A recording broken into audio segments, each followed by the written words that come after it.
नमस्कार, मैं हूं जय सोनी और आप देख रहे हैं राष्ट्रीय समाचार। आज हम बात करते हैं वारदात के पीछे असली सच को।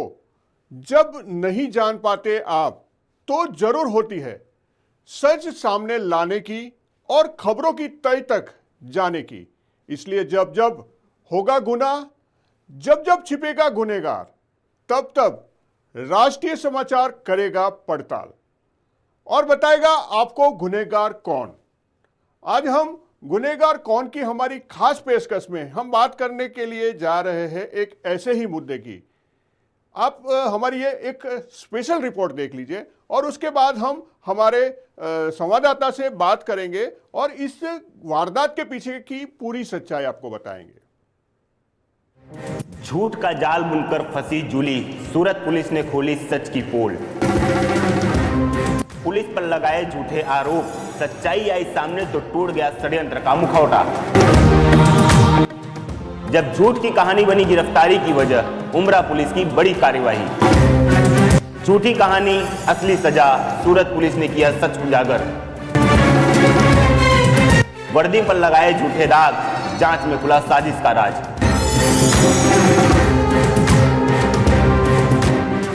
यह पूरा मामला सूरत के उमरा पुलिस स्टेशन क्षेत्र का है। दरअसल 23 अक्टूबर को आशिक अली उर्फ जूली अविटो सैमाह नाम की एक युवती ने दावा किया कि 21 अक्टूबर की रात उसे एक पुलिसकर्मी ने रोक लिया था और कहा था कि तुम्हारे पास शराब है और FIR होगी। युवती के मुताबिक उस पुलिसकर्मी ने उसे घंटों PCR वैन में बिठाकर रखा, उसके साथ शारीरिक छेड़छाड़ की और 50,000 रुपए की मांग की।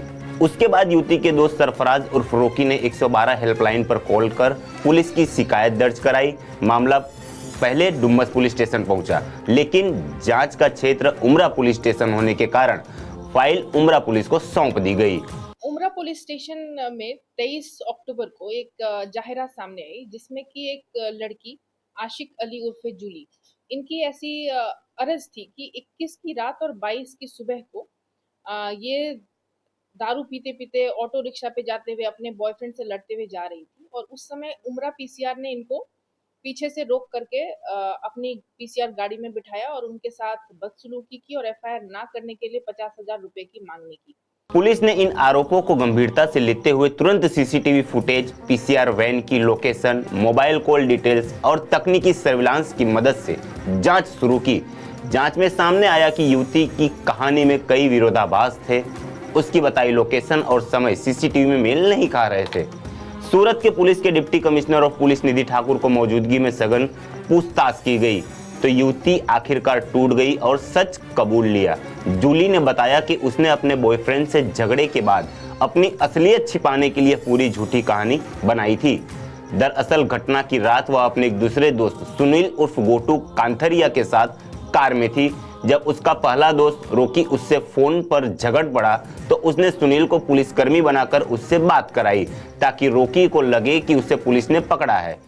ऐसी जाहिरात मिलते ही तुरंत पुलिस तंत्र हरकत में आया और जब विशेष पूछताछ की तो उन्होंने पहले विगत बताने से मना किया कि मुझे याद नहीं है क्योंकि मैं नशे में थी। क्योंकि उन्होंने ऐसा बताया तो इसके लिए हमने फिर डिटेल में जानकारी लेने की कोशिश की कि हुआ क्या है। तो ये जब बनाव सामने आया कि बिल्कुल भी विगत सारी खोटी ही उन्होंने बताई थी।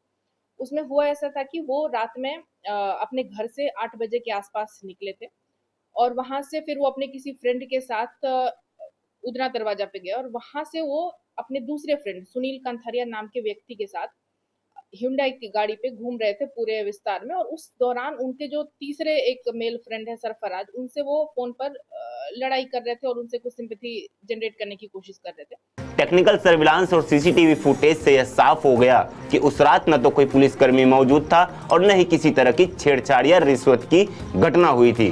पूरा मामला पुलिस की छवि खराब करने और व्यक्तिगत संबंधों की आड़ में झूठ फैलाने का षड्यंत्र था। अगले दिन जब इसकी डुमस पुलिस स्टेशन में जान हुई और इस बात की उन्होंने तफ्तीश की तो ऐसा पता चला कि उन्होंने लड़की ने पहले फोन उठाने से इनकार किया, फिर वो आने से मना किया। फिर जब वो आए तब उन्होंने ये पुलिस के द्वारा की गई बदसलूकी की बात की जानकारी दी और उसकी जब विशेष हमने तपास की और सारे CCTV फुटेज सर्वेलेंस के दौरान जब हमने पाया ये बात बिल्कुल खोटी है और उन्होंने पुलिस बन करके धोखा देने की कोशिश की है और पुलिस का बदनामी करने की कोशिश की है, तो इन तीनों के खिलाफ उमरा पुलिस स्टेशन में FIR दाखिल की गई है जिसमें भारतीय न्याय संहिता के 4 सेक्शंस लगाए गए। उमरा पुलिस ने इसमें तीनों आरोपियों को गिरफ्तार किया है, जिसमें आसिक अली उर्फ जूली नामक महिला, सरफराज उर्फ रोकी और सुनील उर्फ गोटू कांथरिया की गिरफ्तार कर लिया है। इन तीनों पर भारतीय न्यायिक संहिता 2023 की धारा 204, 217 बी, 248 और 54 के तहत मुकदमा दर्ज किया गया है। इस पूरे मामले ने एक बार फिर यह साबित कर दिया कि पुलिस की प्रतिष्ठा को ठेस पहुंचाने वाले झूठे आरोप केवल कानून का ही नहीं, समाज के भरोसे का भी उल्लंघन है। सूरत से संवाददाता अमित राजपूत की रिपोर्ट।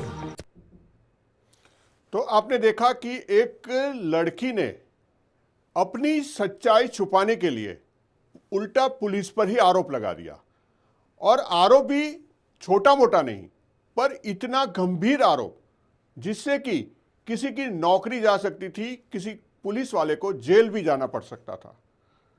ऐसा क्यों होता है? लोग अपनी जान बचाने के लिए या अपनी मुसीबत के दूसरों के सर डालने की कोशिश करते हैं, और वो भी पुलिस के ऊपर। क्या पुलिस इतनी निकम्मी है कि कोई कुछ भी आरोप लगा देगा और लोग मान लेंगे उसकी बात को? या पुलिस की छवि इतनी बुरी है कि लोग उस पर कोई भी आरोप लगाने के लिए जरा सा भी चूकते नहीं हैं? हमारे साथ हमारे संवाददाता अमित राजपूत जुड़ रहे हैं।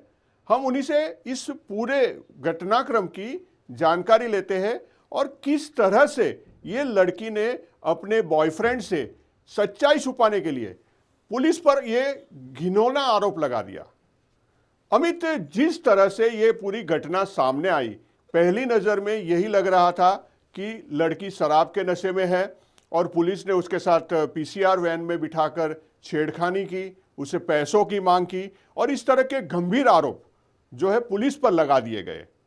और पुलिस भी घटना को काफ़ी गंभीरता से लेते हुए इसकी जांच में जुड़ गई। ये तो गनीमत रही कि पुलिस की जांच में सच्चाई सामने आ गई। अगर मान लीजिए कि किसी वजह से जांच के दौरान सच्चाई सामने नहीं आ पाती तो क्या होता?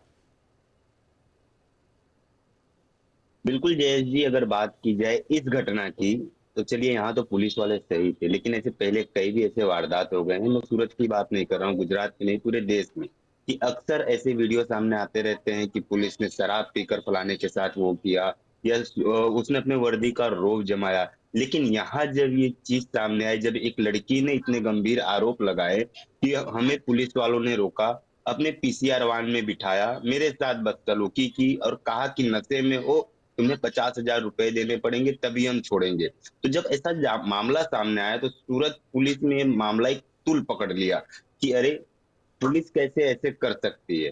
तो इसमें आईपीएस निधि ठाकुर खुद जुड़ी कि क्या है पूरा मामला। पहले तो मामला डुम्मस पुलिस स्टेशन गया, पर जुरिडिक्शन का नहीं लग रहा था, तो इसे उमरा में ट्रांसफर किया गया। लेकिन जब उमरा में मामला आया, पुलिस ने इसकी गहराई से जांच की, तब जाके सामने आया कि लड़की जिसने यह आरोप लगाया था कि इन पुलिस वालों ने मेरे साथ बदसलूकी की, अंत में वही मुजरिम निकली। और यह जूली पेशे से एक स्पा में काम करती है, सूरत के किसी स्पा में। और जब वह स्पा में काम करती है तो जाहिर सी बात है कि वो और लोगों के संपर्क में भी होगी, तो ऐसे कई सारे उसके दोस्त होंगे। लेकिन जब उसका झगड़ा हुआ अपने बॉयफ्रेंड के साथ, उससे वो झगड़ रही थी, उसी समय उसने अपने दूसरे दोस्त को बुलाया, उसके साथ वो घूम रही थी। पर जब यह झगड़ा ज्यादा बढ़ गया और जो गोटू कंथारिया है, सरफराज उस पर रोकी है और जूली, ये तीनों जब एक दूसरे को नहीं जान रहे थे, जूली सरफराज उर्फ रोकी को जान रही थी और सुनील उर्फ गोटू कंथारिया को जान रही थी, लेकिन सुनील और रोकी दोनों एक दूसरे को नहीं जान रहे थे। जूली जब उसके साथ गाड़ी में घूम रही थी, उसी समय उसका सरफराज उर्फ रोकी के साथ झगड़ा हुआ और उसने एक बहाना बनाया कि हमें पुलिस वालों ने रोक लिया है। तब जाहिर सी बात है, अगर कोई भी एक दूसरे का दोस्त हो तो पूछेगा ही, भाई कौन पुलिस वाला है, क्यों रोका है। तो उसने सरफराज उर्फ रोकी की बात सुनील उर्फ मोटू कंथारिया से पुलिस के तौर पर कराई कि यह पुलिस वाले, आप इनसे बात करिए। तो सुनील उर्फ मोटू ने भी पुलिस बनकर सरफराज उर्फ रोकी को भी डराया धमकाया और पैसे की मांग की, खुद पुलिस बनकर, जबकि पुलिस का इसमें कहीं इन्वॉल्वमेंट ही नहीं था। लेकिन जब वह लोग वहां पहुंचे। उसके बाद जब यह रोकी है, उसने 112 नंबर पर फोन किया, 108 नंबर पर फोन किया कि मेरे दोस्त के साथ ऐसी घटना घट गई है। तो उसे पहले अस्पताल ले जाया गया, लेकिन वह अस्पताल से भी निकल गई। तो कहीं ना कहीं पुलिस को पहली शंका जो जाती है वो यहीं पर चली जाती है कि अगर वह सही है तो वह भागी क्यों, या वहां से निकल क्यों गई। तो पुलिस ने दोनों तरफा जांच की। जहां से वो लोकेशन बताई थी वहां गए, सीसीटीवी वगैरह सब कुछ चेक किया, लेकिन वहां की पुलिस की इस तरह की कोई हलचल नहीं हुई थी कि कोई पीसीआर वाहन वहां गई हो, इतना समय लगा हो, या इसके साथ ऐसा कोई बनाव बना हो। फिर जब वो जिस फोर व्हीलर में गई थी, वो फोर व्हीलर शंका में आई कि फोर व्हीलर में कौन है। जब उसकी पूछताछ की गई, तब नाम सामने आया कि सुनील उर्फ गोटू उस फोर व्हीलर में उसमें जूली के साथ था। तब उसकी सघन पूछताछ की गई जूली की, और जूली ने अपनी इस पूछताछ में इस तरह उससे पूछताछ की गई कि वो टूट गई, और उसने अंत में जाकर अपना जो जुर्म था वो कबूल किया कि हाँ, मुझसे गलती हो गई। लेकिन यही चीज अगर पुलिस वाले उस पर तहकीकात नहीं करते, मुकदमा दर्ज कर लेते, तो पुलिस की छवि जो समाज में बनी हुई है वह खराब हो जाती पूर्ण रूप से, और सूरत पुलिस को एक बार फिर बदनामी का सामना करना पड़ता। बिल्कुल बदनामी का सामना जी जी। करना पड़ता अमित। लेकिन एक चीज़ मुझे आप बताइए कि आए दिन हम लोग देखते हैं कि कहीं ना कहीं पुलिस के ऊपर अलग अलग तरह के आरोप लगाते हैं लोग, और बदसलूकी का आरोप लगाते हैं, मारपीट का आरोप लगाते हैं, पैसे निकलवा लेने का आरोप लगाते हैं, और भी कई तरह के आरोप पुलिस पर लगते रहते हैं। लेकिन इस घटना को देखने के बाद ये साफ हो जाता है कि हर बार पुलिस गुनहगार नहीं होती है, लेकिन कई बार आरोप लगाने वाले भी झूठे हो सकते हैं। यह घटना से साबित हो सकता है। अभी कुछ ही दिनों पहले अमित ऐसे ही एक घटना सामने आई थी जिसमें फर्जी पुलिस वाला बनकर पैसे ऐंठ लिए थे। किसी मुंबई के सस्पेंडेड पीएसआई ने ऐसी कोई वारदात को अंजाम दिया था। तो इसमें भी पुलिस की ही इन्वॉल्वमेंट थी, पुलिस का ही नाम था, और आखिरकार पुलिस ने वो मामला भी सुलझा लिया। वो पूरा क्या मामला था? इस तरह की जो घटनाएं होती है, इसके लिए मैं इस मामले को इसमें इन्वॉल्व कर रहा हूं। कि देखिए, जैसे अगर बात की जाए उस मामले की, तो बंबई का एक सस्पेंडेड पीएसआई था जो सूरत आया हुआ था, और सॉफ्ट महिलाओं को टारगेट कर उसने इस तरह का वारदात को अंजाम दिया कि पहले तो उसे बुलाया कि मैं मुंबई पुलिस से पीएसआई बात कर रहा हूं, आपके खिलाफ ऐसा मामला आया है। तो कोई भी हो जो पुलिस का नाम लेते हैं तो लोग डर जाते हैं। लेकिन जब वो वहां गए, उसके दोस्त भी उसके साथ गए, फिर वह जो सस्पेंडेड पीएसआई था उसने उसको डराया, धमकाया, इनकाउंटर करने की भी बात कही कि अगर आपने हमारी बात नहीं मानी तो हम आपका इनकाउंटर कर देंगे। पर उस महिला और उसके साथ लोगों ने हिम्मत दिखाई और नजीकी पुलिस थाने गई कि हमारे साथ ऐसा हुआ है, क्या ऐसा कोई पीएसआई है या इस तरह का कोई बंदा है। तो पुलिस भी जब पुलिस का नाम सुनती है कि पुलिस इस तरह से काम कर रही है, तो उन्होंने उसमें भी जांच हुई। तब जाकर सामने आया कि वह जो सीसीटीवी भी सामने आया था जिसमें वो किस तरह से उन लोगों को डरा रहा था, धमका रहा था। तो पुलिस ने कुछ चंद ही दिन समय में उसको गिरफ्तार किया, और तब जाके पूरा मामला सामने आया कि यह जो मुजरिम पकड़ा गया है वह मुंबई में एक किसी काम की वजह से, किसी विवाद की वजह से उसको सस्पेंड कर दिया गया था, और वह सूरत में इस तरह से उसने इस वाकये को अंजाम दिया है। तो जब ऐसी सारी घटनाएं सामने आती है तो ऐसे जो लोग होते, जूली जैसे लोग, सरफराज जैसे, रोकी जैसे, सुनील जैसे लोग, वो पुलिस को सॉफ्ट टारगेट करते हैं कि हम पुलिस पर कुछ भी आरोप लगाएंगे, लोग हमारी बात मान लेंगे। क्योंकि काफी सारी घटनाएं ऐसी हो चुकी हैं जिसमें पुलिस कहीं ना कहीं अपने आरोप में सिद्ध हो जाती है कि हाँ, उसने ये चीज किया हुआ है, लेकिन पूरे तालाब में एक मछली गंदी होने की वजह से पूरे तालाब की मछलियां जो है वो खराब हो जाती है। तो ऐसी जो मछलियां हैं उन्हें तो निकाला ही जाए, लेकिन जब ऐसे लोग आरोप लगाते हैं तो उनके खिलाफ भी सख्त से सख्त कार्रवाई की जाए, ताकि और भी जो लोग हैं जो पुलिस को सॉफ्ट टारगेट करते हैं उनके मन में एक बात गांठ बांध ली जाए कि पुलिस हमेशा गलत नहीं होती, और आप चाहे जितने गलत आरोप पुलिस पर लगा लो, एक ना एक दिन ये चीज सामने आकर रहती है। जी बिल्कुल। पुलिस पर जो भी आरोप लगते हैं हर बार वो सही नहीं होते हैं, ये बात से ये साबित हो जाता है। अमित, जिस प्रकार से ये जो मामला था जिसके अंदर लड़की ने शराब का नशा किया हुआ था, उसके बाद वो अपने बॉयफ्रेंड के साथ घूम रही थी, उसके दूसरे बॉयफ्रेंड का फ़ोन आता है और उससे वो ये बात छुपाने के लिए पुलिस को बीच में लाती है कि पुलिस ने पकड़ लिया है, और इस तरह की घटना को वो सीन क्रिएट करती है, और वही बात जब पुलिस के सामने भी वो बताती है। इसका मकसद क्या था? ये पूरी जो षड्यंत्र था, जो पुलिस को बदनाम करने का षड्यंत्र हो सकता है, या किस तरह का षड्यंत्र था कि जिसके वजह से इसने ऐसी हरकत की? ये प्राथमिक जांच पर जिस तरह से पुलिस के सूत्रों से हवाले से जो खबर आ रही है कि इसे पुलिस को बदनाम करने का कोई इनकी मंशा नहीं थी, इनके लोगों की। लेकिन जब यह एक दोस्त से लड़ रही थी और दूसरे दोस्त के साथ थी, ताकि उन लोगों को पता ना चले इन सारी बातों को लेकर और वो भी सेफ हो जाए, तो इन सारी चीजों में अगर वह जो लड़की है वो पुलिस को उसने सॉफ्ट टारगेट बनाया कि कहीं ना कहीं मेरा रिलेशन भी खराब ना हो जाए, और पुलिस तो आए दिन बदनाम होती ही रहती है, तो पुलिस को ही हम क्यों ना इसमें सॉफ्ट टारगेट करें। तो वह अपनी जान छुड़ाने के लिए उसने पुलिस को टारगेट किया इसमें, जो अभी प्राथमिक जांच पर सामने आया है।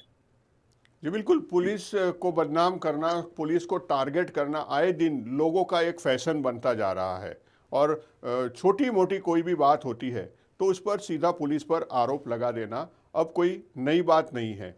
लेकिन राष्ट्रीय समाचार की ये पहल है कि हम कोई भी घटना हो, कोई भी गुनहगार हो या कोई भी गुनाह हो, उसकी तह तक जाएंगे और सच्चाई को सामने लाने की कोशिश करेंगे। ऐसी ही घटनाओं के बारे में हम आगे भी आपसे जानकारी देते रहेंगे। फिलहाल अमित, आपका बहुत बहुत शुक्रिया, और ऐसी ही घटनाओं पर आप नज़र रखिए। हम आपके साथ फिर से जुड़ते रहेंगे और आगे ऐसी घटनाओं के बारे में हम लोगों को सच्ची जानकारी देते रहेंगे। तो आपने जैसे देखा कि एक लड़की अपने बॉयफ्रेंड के साथ होती है और उसके साथ होने के टाइम पर किसी बात को लेकर के अपने दोस्त के साथ विवाद होता है, और वो पुलिस पर छेड़खानी और पैसे जैसी मांग का जो है गंभीर आरोप लगा देती है। हालांकि पुलिस की जांच में ये सारी चीज़ें जो है सच्चाई सामने आ गई, और खुद जो फरियाद करने वाली लड़की थी वही आरोपी सिद्ध हो गई। ऐसी ही कई रोचक बातों को लेकर के हम हमेशा आपके पास हमारे इस कार्यक्रम के माध्यम से आते रहेंगे, और आप भी अपनी राय जो है हमें कमेंट बॉक्स में ज़रूर बताइए कि हमारा ये प्रोग्राम आपको कैसा लगा। तो फिलहाल आज के इस कार्यक्रम में बस इतना ही, मुझे इजाज़त दीजिए।